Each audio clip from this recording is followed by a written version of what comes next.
Elementary music teacher friend, you love what you do, but you might feel unappreciated and, in fact, unseen some days. You may even feel like you're on a music teacher island and just want to connect with other music teachers who can relate to both your struggles and wins when it comes to teaching elementary music. I get you and understand completely the feelings you're having. That's why each and every week, the Elementary Music Teacher Podcast will provide you with solo and guest episodes that will help you realize you're not alone in your music teaching journey. Throughout each episode, my goal is for you to be able to walk away with actionable steps and ideas to help you feel like you're ready to take on the new week with whatever challenges may be thrown your way. Hi, I'm your host, Jessica Peresta, and I'm so glad you're here.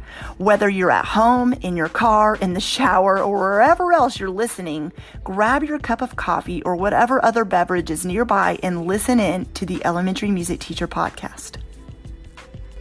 Hey there, you're listening to episode 142 of the Elementary Music Teacher Podcast. And today I'm joined by JoEllyn Sumner, who is talking about at-home virtual music classes, both for parent-child classes and how she's doing it and how she navigated teaching music virtually as an elementary music teacher.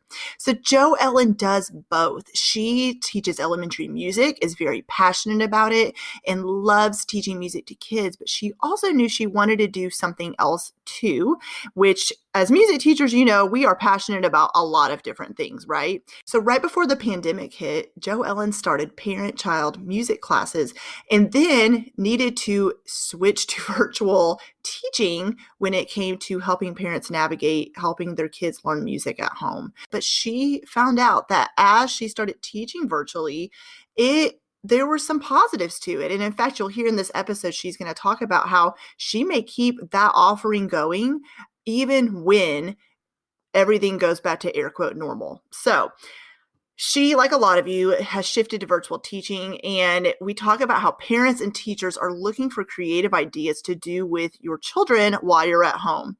And you listening to this may be a parent or you may not be, but I still fully believe every one of you can get something from this episode because a lot of what she talks about is applicable to teaching preschool and lower elementary kiddos as well. Being an elementary or secondary music teacher is way different than teaching the little learners.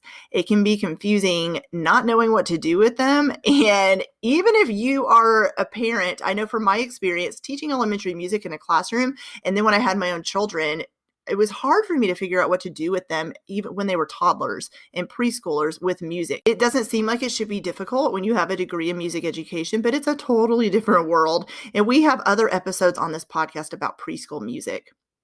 She stresses the importance in this episode that parents can be their child's teacher and how you don't need to have the greatest singing voice to do so. So in this episode, you'll hear so much helpful advice that you can apply to your elementary music teaching or as a parent as well. So let me tell you a little bit about her before we get started, and then she's going to introduce herself a little bit more. JoEllyn is a 15-year K-4 music teaching veteran from the Chicagoland area who has been virtually teaching parents how to cultivate a tuneful home for the past year. She has 2 BAs, vocal performance and music education, as well as an MA in educational administration. She also has countless postgraduate credits specializing in orchestral work, first steps in music, conversational solfege, and prenatal infant and toddler music as well. JoEllyn loves singing, dancing, and listening to all sorts of music from around the world and wants to bring that passion to all the parents and families she meets. You are going to love this episode. She is a delight to listen to. She has such a heart for kids of all ages. And let's go ahead and get started with today's episode. Welcome back to the Elementary Music Teacher Podcast. I am really excited to be joined today by JoEllyn. I told her before I hit record that this is long overdue. I've been wanting to have her on the podcast for a while now, and I'm super excited today to talk about all the things music education, and especially bringing music into the home as a parent and helping your children with music, which I think this conversation will be super relevant for teachers as well. So JoEllyn, go ahead and introduce yourself. Let us know a little bit about you, and we'll dive right in. Well, thanks so much for having me. I'm so excited to be here. Longtime listener. And I am a music teacher. I teach currently K-4 general music in the south suburbs of Chicago. And I've been teaching predominantly this grade level for a number of years, for probably about 15 years. And I've also dabbled with middle school as well. And I just found my love for teaching littles, especially. And I just found that so exciting, so uplifting, so positive every single day. And I thought, okay, well, what can I do next? So obviously going through a lot of professional development, going through my ORF work levels. I'm actually supposed to be taking level 3 this summer, but we'll see with baby on the way and COVID, who knows what's going to happen with that. Right. Hopefully one day I can be totally ORF certified. But I also found first steps in music and conversational solfege through Dr. Feierabend, and took those trainings and really wanted to pursue teaching first steps in music, infants and toddler classes. And the curriculum that I teach in school is also the curriculum that I do with these littles. And it's adapted where these simple songs that they hear in infant and toddlerhood, they're going to hear in school. So it's kind of taking from the womb to preschool, kindergarten, first grade. And so they're really getting this awesome connection to music at a very young age. And I just thought that was great. So I started doing infant toddler classes in my community and through the community that I teach in, and was really excited about where it was going, had a good response. But then, of course, COVID hit, and then everything closed down, and I pivoted right then and there to the online space, because I felt parents needed, especially with young ones, needed something to do if they couldn't go anywhere, and making music in the home. So I like to empower parents to be musical with their children and not be so hung up and concerned about their own singing voices, especially the non-musical people. They think they're non-musical, quote unquote, air quotes right there. But we're all born with musical tendencies. We're singing before we're speaking, we're dancing before we're walking. And so really giving parents tangible, easy, accessible songs, games, and rhymes for them to do at home and bond with their children, because we know that it's such a powerful tool for the brain, for building brains, for nurturing hearts, and stirring souls. So that's my story in a few words, I guess. Yeah, I love that. Before we started recording, you and I had a conversation about how, as a music educator, it's really cool how your story can take a lot of twists and turns. And you saw a need and you said, you know what, I kind of want to be part of the solution. And when COVID hit, you said, you know what, these classes I would do in person, I can take them virtual. And you just that's kind of like how I think it should go. When you have kind of like a dream planted in your own brain, but then you see a need that needs to be filled, and then you just kind of like, okay, I don't know all the answers or how I'm going to do that, but I'm going to try. Absolutely. You got to get scrappy, like literally taking my iMac, my Pro downstairs, and just filming myself in my music studio, starting to do these classes that I would do in person, and making a course out of a 12-week, class that I would host in the Park District or at school. And yes, eventually I'm going to go back and re-record those, but done is better than perfect. So you have to make sure that if you have an idea and you're passionate about it, go for it, try it, do it. And you know what? Life is all about the ups and downs. It's not just all about the highs. It's about the lows too. And, we have to face those head on. And if you're a creative person and you're a music teacher, there's a lot of different things and a lot of different pathways that you can take if you want to expand beyond the classroom. Oh, for sure. And you know what, when you were talking, one of the questions I see, and I'm sure you do too, posted a lot in various Facebook groups, or I get emails about it, is teaching the younger kids. And so as you were speaking, parents can totally use what you do, but even teachers, I feel like, that need ideas, just coming to your website or viewing one of your videos can get ideas for doing, activities to do with their kiddos in the classroom or even virtually. So I just think like you don't understand how, well, maybe you do, but I'm going to tell you, but how widespread your message is to teachers and parents, because it is needed. Because as you know, because you are a music teacher, teaching the littles is way different than teaching like a 4th or 5th grader. And so you get in there and think, oh, they're cute, they're going to like everything I do. But then you're like, oh my gosh, like their attention span is so short. Exactly. And you have to move quickly. Like literally they are firing on all cylinders at all times. So you have to be ready and you have to be fast and quick and knowledgeable. And when you were talking too, I was thinking about, music teacher parents too. Like music teacher parents sometimes have the specialization in high school or middle school or elementary school. And they're like, oh, I don't know exactly what to do with my little one. So like, yeah, you can sing to them and play instruments, but instilling that steady beat and beatfulness, and also listening to a variety of music, creating that like awe of music is so important too. So I think that it's not lost on music teachers to also think about how they can adapt their own practices into their home. Yeah. Yeah. It's funny because like, that is kind of my story with my own children is like, I've taught piano lessons for years, but for me, it's always been easier for me to teach the more advanced students than the beginners. And when I tell people that, they're like, what? Because anybody can just open a method book and teach them, but I'm a classically trained pianist. So for me, it's kind of like, wait a minute.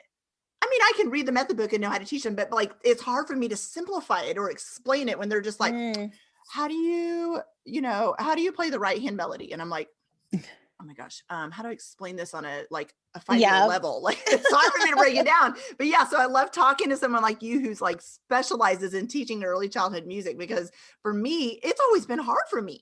I remember being asked in my elementary school, there was this new class that started right next door to the music room. And it was a 3-year-old class. And they were only there like 2 days a week. But my principal came up to me and she was like, hey, can you just take them in just maybe 30 minutes every other week or something when you have time in your schedule? And I'm like, which is never. And I was like, hold on a minute. I am certified to teach K to 12 music. And then they did add pre-K onto my certification, but I went, what do I do with 3-year-olds? Like, I don't, because they were even way different even than the pre-K class. And I was like, I am seriously stuck. So absolutely. It's just so different. You don't realize it till you get asked to teach a certain group of like preschool kids that it's way different.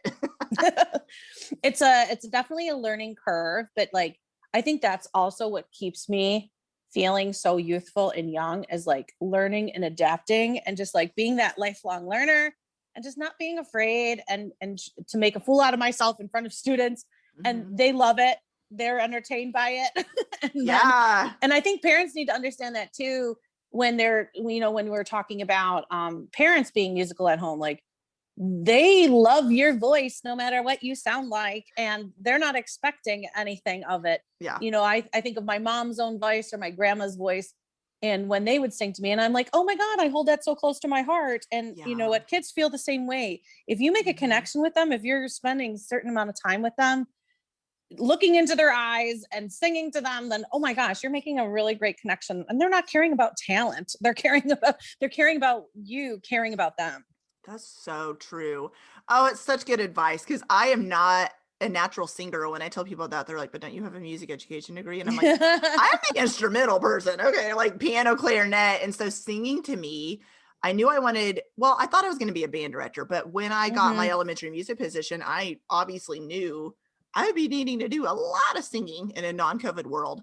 And it was so uncomfortable to me at first. And even singing to my own babies, I remember it was such like this, because it kind of is in your own head. It's this like, you think they care about your singing voice more than they do.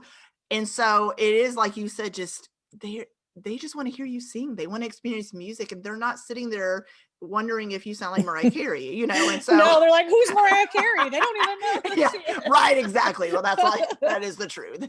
Totally aged myself there, because the younger teachers are like, who is she talking about? It's so true. It's true though. Like, we're in this talent-based society, right? With all of our talent shows on TV, singing shows, and whenever somebody is giving us an answer, even in the classroom, if somebody is giving you some kind of answer, even if it's not on the correct note or like the correct key, you just say, thank you. And then go back and tell them later and work with them. But really like inspiring that, like, do it, just do it, right? Yeah. Like, just do it, make it happen. And then we can work from there. Yeah. So, you know, really getting out of that talent focused mentality and really coming from a joyful mentality of doing something and creating together, whether it's in your classroom or whether it's at home with your children. Yes. So parents are home more with their kids right now. And also, you mentioned this earlier, there are teachers that are teaching from home and their kids are still from home as well. And so they're looking for activities like to be like, oh my gosh, I need to focus on teaching my students, but like I have my kids over here. So what advice do you have for parents wanting to bring more music into the home that maybe don't know how to get started? I think setting up like systems, obviously an organization is super huge, especially if you are teaching from home and have your own kiddos at home. I think that that's like number one. Play-based centers is a wonderful idea, giving them individual time, but also scheduling in that one-to-one time. Kids can be independent, but you need to make sure that you set them up for that by showing them the way first. So obviously being that teacher first to your children and then letting them go on to their own child-led play, I think is super important. I love the idea of these kid podcasts that are coming out now, like tailored specifically to children in a variety of different subjects. And that's focusing on the ear instead of the eye. So I'm no screens. Like that's what I'm also kind of advocating too through this work, is that I'm trying to teach parents how to be musical at home, not for me to be the entertainer. I'm not a YouTuber. I am not a wiggle person. I am no offense, Wiggles. My niece loves you, but like, like I am not the primary entertainer, or I want the parent to be the primary educator in this situation. So I think that as long as you try to research, and there's so much out there, especially on Pinterest, about play-based learning, especially for the younger ones, setting up those centers, walking it through with them, and then giving them staggered intervals of time to be alone and their own quiet time or their own individual working time, just like we do in school. And especially for classroom teachers that are in school, not necessarily music teachers, but those centers, and giving those guided learning experiences and then individual learning experiences is so important for parents, and then parents that are educators and just parents in general. I think that is so important to really structure the play, because they're learning through play at this stage of the game.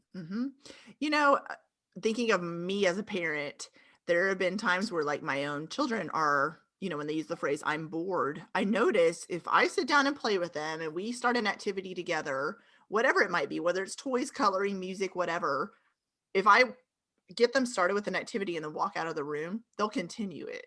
And so that is kind of like, I thought of that example when you were talking, because I mean, I'll interact with them and play, but there's sometimes like if they have a hard time coming up with an activity on their own, like, I don't know what to do. Even though there's so many toys to do and choices to make, but if I sit down and guide their learning and say, let's do this together, and then they'll continue sometimes when I walk out of the room and be like, and then it'll go on for like an hour. And so parents, you know, listening to this, or teachers listening to this, and you're like, I have such a hard time getting my kids engaged in learning music at home. It's totally different. It is totally different. 100% than being in a classroom environment, you know, but it's not, I think it's just like the getting started part. It's like a little bit tricky, like the fear of the unknown. Like, I've never done this. I'm just like, but what if I'm not good at it? Or what if I don't know what I'm doing. So any advice around that, you know, just the getting started part and getting out of the fear of the, I can't do this kind of situation? Yeah, I think that's like a personal, like, confidence issue, or just like not knowing where to look. And and I think that when you were talking about that, it reminded me of my music teacher word of scaffolding. You're scaffolding your children's learning, right? By setting them up for success. So set yourself up for success for these situations by reaching out and looking for resources. Come into my website. I'm at the tunefulteacher.com. Come look there, look for ideas about creating experiences at home, musical experiences at home, performing experiences at home. What about creating instruments out of different things around the house? What about learning an instrument? I have to say, because you're a piano person, I am saddened by the amount of pianos that are on Facebook Marketplace for free.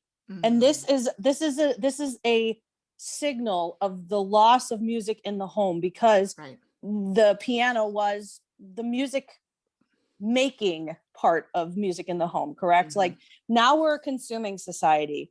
I really want to bring us back to that music makers idea. And I just like want to save all these pianos that I see out there. And I'm like, oh my goodness, I don't know if it's as prevalent where you are, but in the Chicagoland area, I have people flagging me down in my neighborhood. Can you take this piano? Can you take this off of my hands?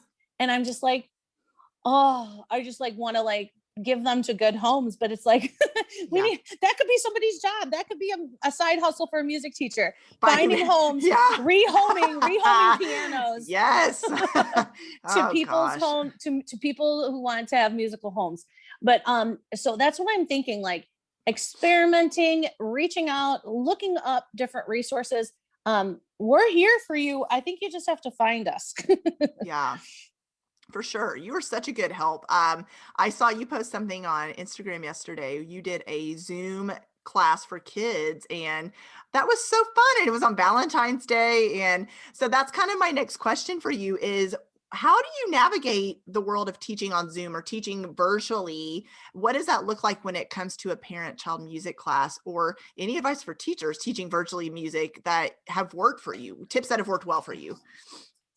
Well, currently for my school situation, there are certain classes that are remote, and then there are classes that are hybrid. So I have half the class one day, and then I get the other half of the class the other day. So I'm doing asynchronous work with my classroom kiddos that are at home learning remotely on a day they're not in school. And now they're talking about live streaming, which is in a whole nother a whole nother totally thing different for me. Yeah, totally different for a music teacher, because we're all based in time. We're all based in like feedback and listening to singing, and I don't think I can do that. So that's a whole nother story. But as far as Zoom and parent-child classes, I think it's actually a great thing because parents can see each other and kids can see each other. I'm not advocating for like the screen time that they're sitting in front of the screen, but they're listening to me. And they're able to hear the different activities and then perform them with their kiddo, right? Or siblings. I had some siblings on there yesterday. I'm like, okay, turn towards your sister and do this. That's fun. And it was hard because everybody's on Zoom, on mute. And that's something that is also a great thing for parents, because the non-musical parent, air quotes, is hesitant to sing. I remember in my in-person classes, parents wouldn't sing.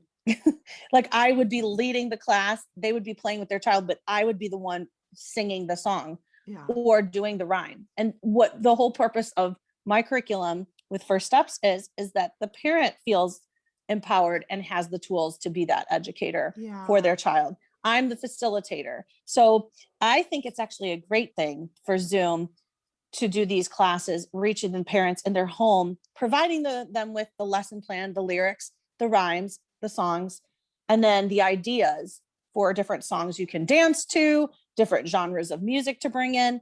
And the parents, when they come to a song, they don't feel nervous because they're just singing at home. They're not singing for an audience.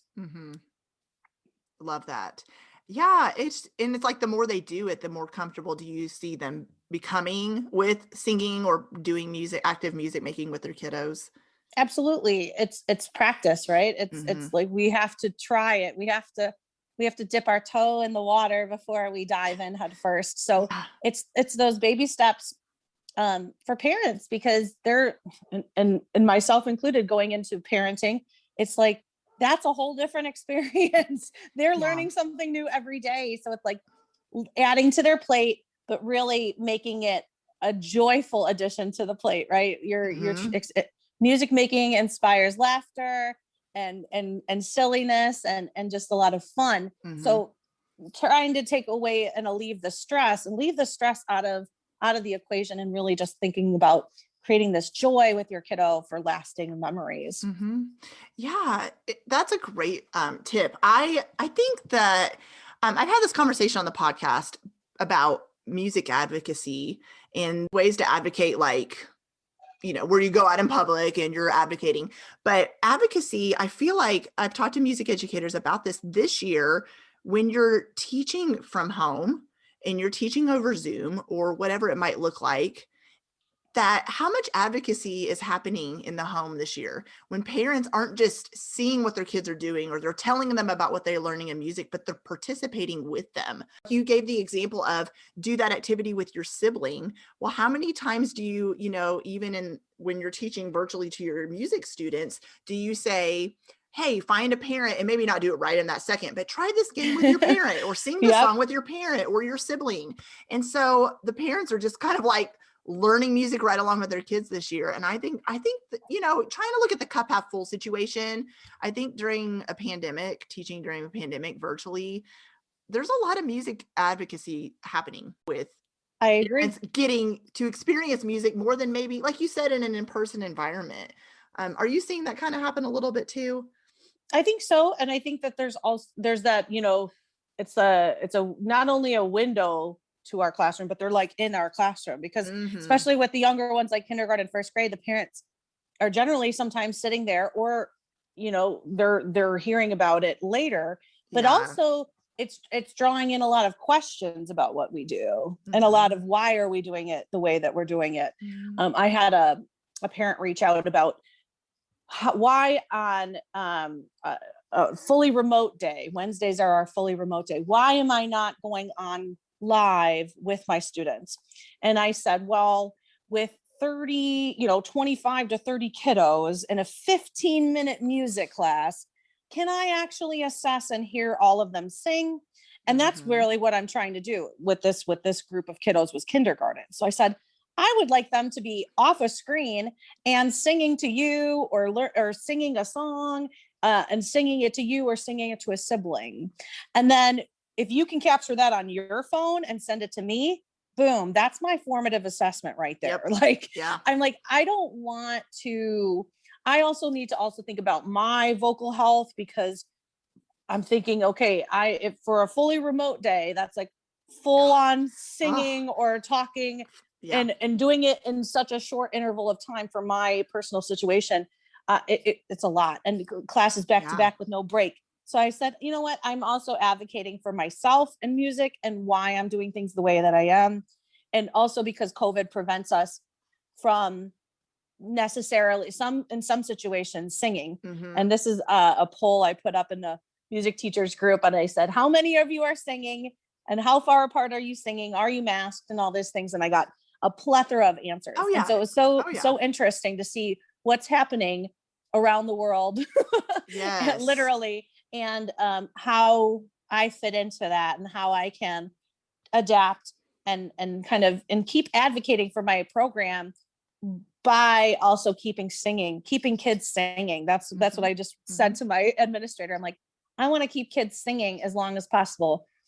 Because if they're all coming back fourth quarter, full classroom size, for 30 minutes or 20 minutes, what are we going to do then? They're not going to be singing so much. So I'd rather keep them singing now during these remote days, during whatever we have. So, keep thinking about what parents are listening to when they're in your class, or what they're seeing. And then when approached, don't be afraid to explain why you're making the professional decisions that you are, because you are the professional educator. And you understand, and it's your job to also educate parents on why that's happening. Right. Yeah. Like, what is the end goal? Like you said, it's for kids to sing, and you maybe aren't seeing them or hearing them, but you want them to experience singing like all day, like in their house while they're playing, Yeah. while they're interacting with their families, and not just on a screen, just to Yeah. say, 3D, I did 3D it. Yeah. experiences. Yes. Yes, exactly. No, and I love, like you've been saying about screen time. It is so tough, especially in these cold days, about parents. I'm speaking right now on a snow day when my kids are home again, because it's Arkansas is like negative something. We had that conversation in Chicago is the same way. It's so cold. But yeah, they're just getting creative and finding things for them to do. And it's like, it's getting harder and harder to find ways to entertain these children. But I just love what you're doing, because parents need help, and it's so needed. They need help, not just on snow days, but they need help just in life. Like, I need ideas for Mhm. music. I need to engage my kiddos more. And it's not for lack of trying, but it is, I love that you're empowering parents to say, you can educate your kids. You can bring music to them. It's not as scary as you think it is. And you don't have to have a Mhm. music education degree. You can do this. And I love that Right. you're empowering parents to do that, because I think it's so needed. It really is. And being on, a parent, but also a music educator, I can say teaching kids in a school environment is totally different than teaching music to my own children, because they know I'm mom, and they're like, wait, Sure. you're not music, you're mom. So Uh, there's like a disassociation. I know, that's funny. So as you've been navigating teaching music virtually, with helping parents online with music, but also with your own teaching experience, what advice do you have for teachers or parents who are discouraged with not being able to participate in a music environment in person? yeah, I think that there are so many businesses that have pivoted. I'm a private lesson as well, and I'm the beginner side of piano, and I'm Mhm. the vocal teacher as well. And I have to say, I really love it. I really love teaching on Zoom. I really do, because I'm starting out with beginners from kindergarten through, I think my oldest is in like sixth grade. Mhm. And then I have a high schooler vocal student, and it's working out so well. Like they're practicing, we have a schedule, and there's less time for cancellations too, because it's Mm. like everybody's really at home. So I found that there's so many businesses that are pivoting to the online space, that you can go to out school, you can go to I think even Music Together and all Mhm. these other early childhood music. Everyone's pivoting to the online space. So whatever you're looking for, whether it might be an art class, a music class, talking about history, I think that there's so much out there that it's probably even oversaturated, and probably parents are like, oh my gosh, there's too much. Yeah. So I just say like, think about your child and what they love, right? And then Mhm. think about how you can tap into those different modalities, and what kind of activities can you find for them to do. Mhm. And talk to your teacher, talk to your child's teachers too. Like, I'm sure that they would gladly. I always think that I give too much work as a music teacher, almost like I just want them to have so many more experiences. So like, think about reaching out to your child's teacher and asking for some like extension materials, if Mhm.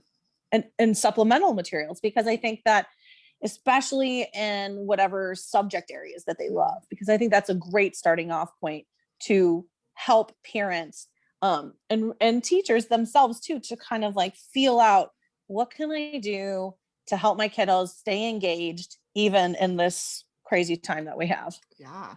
Yeah, and there's learning virtually. I think it's awesome that we live in this day and age where kids can learn virtually and teachers can teach virtually. And I just think it's so awesome, because if you can imagine a COVID situation where there was no internet or computers, like, can you, I mean, just goodness gracious. So I Yeah, think, yeah, seriously, like we at least we have this. yeah, for sure. And so it is so different than doing an in-person class, than doing, even you doing private lessons in person, or your preschool classes in person. It's so different. But It it's is. but like you said, there's positives to it as well. It's kids are learning differently, but it doesn't mean they're not learning music. They're still learning music. And in fact, like, I think I see this situation where teachers teaching virtually and you doing music classes with parents virtually, kind of continuing whenever everything's able to open back up in person. You're kind of like I kind of liked the virtual thing. So maybe I'll do half and half, or maybe I'll give parents the choice. Do you want to do it virtually or do you want to come in person? I don't know. Do you see that happening too? Like just kind of like people I pivoting do. and saying, Yeah. we're going to kind of keep this. Yeah, I actually do, because our lives are really busy. And I Hmm. was just thinking, like, my Saturday mornings were from like 8 a.m. to like 1:30 p.m. back to back piano and voice lessons. And now I think about it, my Saturdays are completely free, because now they can just like get Mm, on right after their classes, and they can, because they're already there, they already have their computer, they're at home, and they're ready to go. And yeah. it's saving parents time and energy Yeah. to get in the car and go to you personally, or vice versa if if you're a traveling Hmm. teacher giving private lessons. But also for these parent child classes, I think Hmm. i I'm hoping, and I think that it will continue to sustain and be a part of the virtual world, because parents are so busy and Yep. it's hard packing up your kids. And yes, I think everybody is missing the community aspect Yeah. of it. I'm a social butterfly. Hmm. I um I miss performing myself. I have a band. Yeah. I miss that part of being with other people for Yeah. sure. And getting the kids to be socially interacting with each other Hmm. and play with other peers. But you know what? I think it'd be a great balance of having the both of them, and both are options for parents, because Yeah. that's just it's a wonderful idea for those people that are super busy and have those hectic lives. Tune in on Hmm. demand Hmm. to my, infant, my prenatal, my toddler classes, my preschool classes, and go at your own pace, Yep. and practice as you will. And Yeah. I think it might stick around. I'm hoping it does. Yeah. Yeah. So that was kind of how I told you earlier that I have an online piano course. And the reason that was born is because I taught in-person piano lessons forever and like for a long time. And I had been asked by a lot of family members who didn't live near me, or friends who were like, oh, I wish you could teach. And I had no more like availability. My schedule was Hmm. full.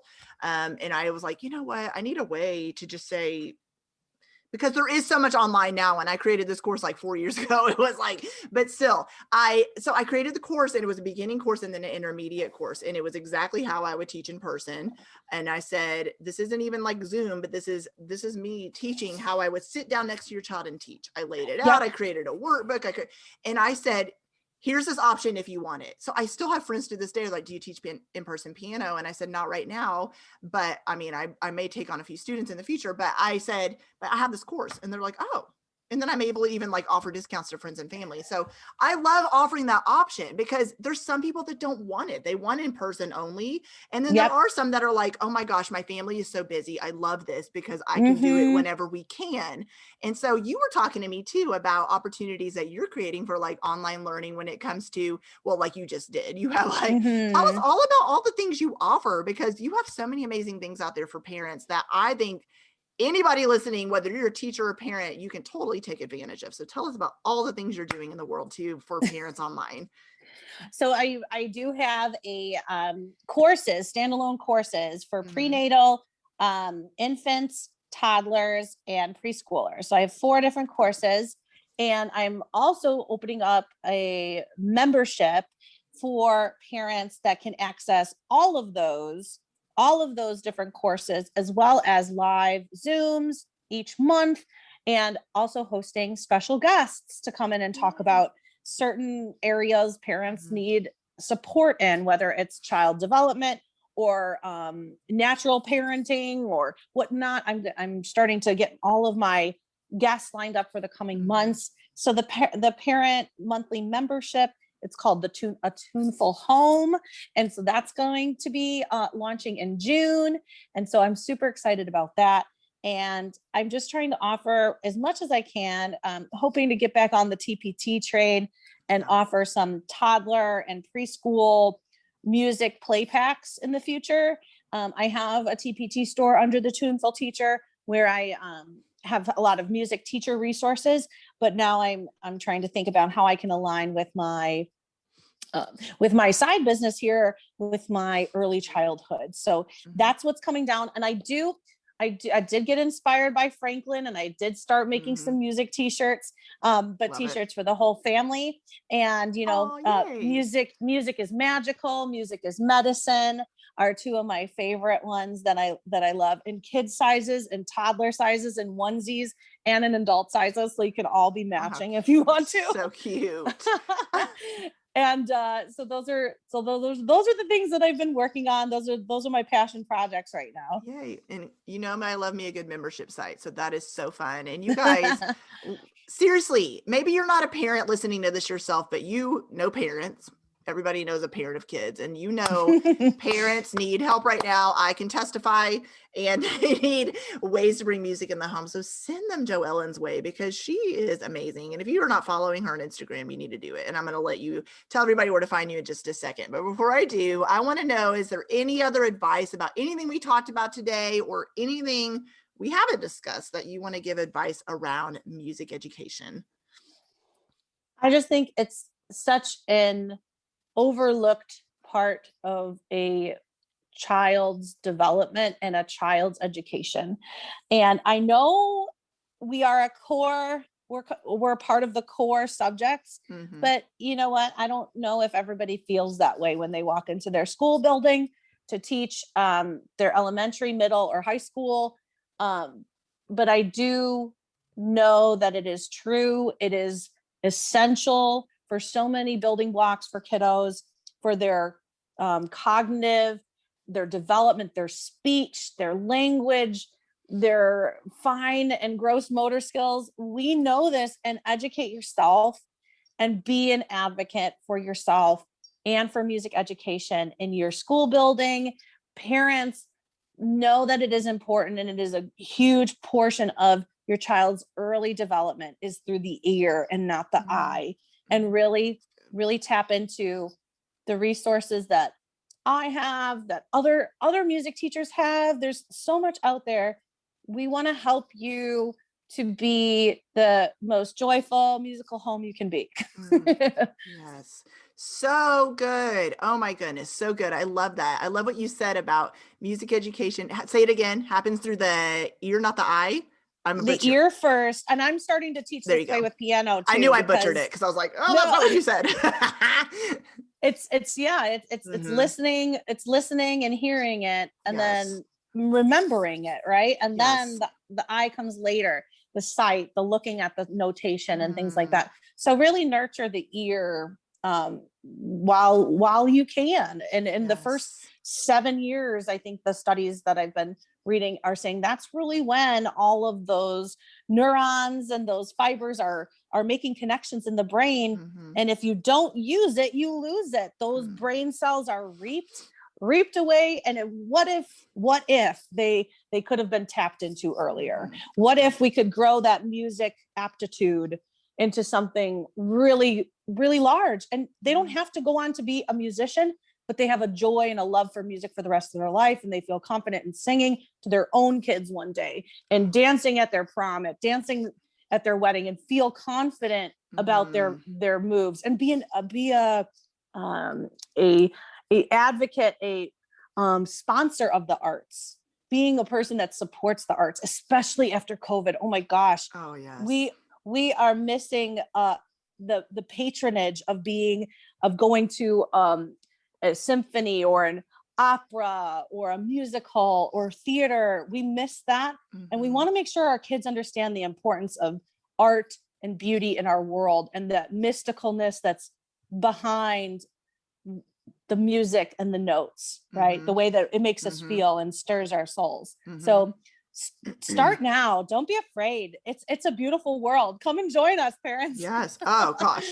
As you were talking, every month in my Harmony membership, we also have member calls. We have Zoom calls together where the music teachers get to talk about all the things, questions. And one of the conversations that actually happened in my last member call was, there's a student that said, I don't like music, or I don't like coming to music. And she said, how do I encourage him that music class matters? I can't force him to like it. But I honestly, just listening to you, every single thing you just said is how you encourage them that music is important and inspiring them to like music and why it's relevant in their world. And so every single piece of advice you just said, I think is so relevant to the home, but also the school. And so I appreciate all that advice. That was awesome. Thank you. Where can everyone connect with you online? Because I know they're going to want to after listening to this episode. Well, again, my name is JoEllyn Sumner, and you can find me on Instagram at the Tuneful Teacher. I have a Facebook page under the Tuneful Teacher, and I also have a Facebook group, a free Facebook group for parents, the Tuneful Teacher Facebook page. I don't go on Twitter too much, but I'm there too sometimes, the Tuneful Teach. And I started my YouTube channel as well under the Tuneful Teacher. So you can find me everywhere and also at my website, thetunefulteacher.com. Perfect. And all those links will be in the show notes. So make sure you guys look for those. Thank you so much for coming on the podcast. I've loved this conversation. You are just a light and doing so many amazing things for parents and families and kiddos everywhere. So thank you so much for coming on today. Well, thank you, Jessica. You are the same. So thank you very much. I feel a kindred spirit. Well, hey there. Thank you so much for listening into the Elementary Music Teacher podcast.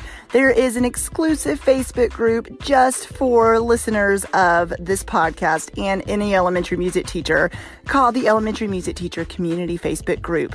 Come on over and join us there where we have conversations around the podcast episodes and encourage each other each and every week. And also head to my website, thedomesticmusician.com. I have some free resources there that you can download to help you gain traction in your classroom today, as well as the blog and the membership site and all kinds of other goodies to help you keep going in your music teaching journey.